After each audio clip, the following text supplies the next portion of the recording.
My Lords, I will speak very briefly, and I will speak about one issue that has not been covered in our debate so far, or as far as I know in this House for many years. My Lords, I put it to you that our country is now facing its most serious challenge for nearly a century, yet nobody seems to be willing to discuss it.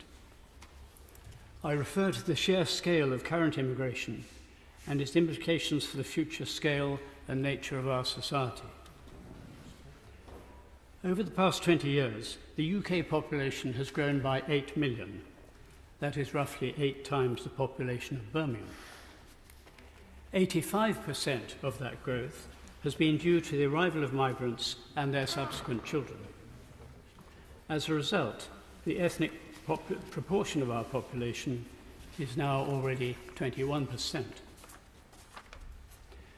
My Lords, recent Conservative manifestos for 2010, 2015 and 2017 all promised to get net migration down to tens of thousands. In 2019, they promised that overall numbers would come down. So what actually happened? Despite all those commitments, we now face by far the highest levels of net migration in modern history. The total for the last 2 calendar years was nearly 1.5 million for the 2 years taken together. 1.5 million net migration. That outcome, my Lords, is no accident. It results from specific decisions by the previous government to cave in to pressure groups such as the universities and the care sector. That is the result, and it has not yet been tackled. My Lords, the response of the new Labour government has so far been non-committal. There are no serious measures to reduce net migration, and no targets have been set. Instead, Labour have focused on asylum, which accounts for less than one-tenth of the overall net inflow.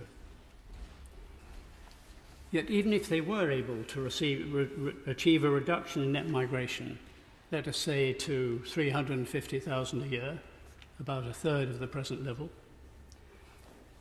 the population of the UK would increase by 9 million by the mid-2040s.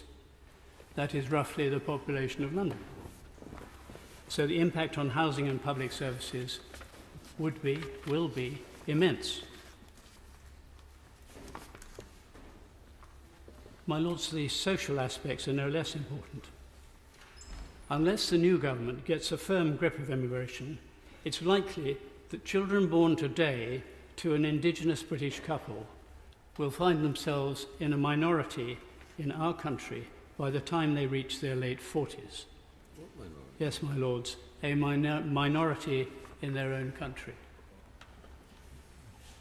Change on such a scale, and against the oft-repeated wishes of the current majority, carries very serious risks for the future stability and cohesion of our society. It's now time for some courageous leadership from our new government, including a clear commitment to get net migration down as close as possible to 100,000 a year. That is a goal which, as we know from surveys, 80% of the public would favour, including, as the government must know, many of their own supporters. My Lords, action on this matter, barely even addressed, is essential if really serious difficulties are to be avoided in the future.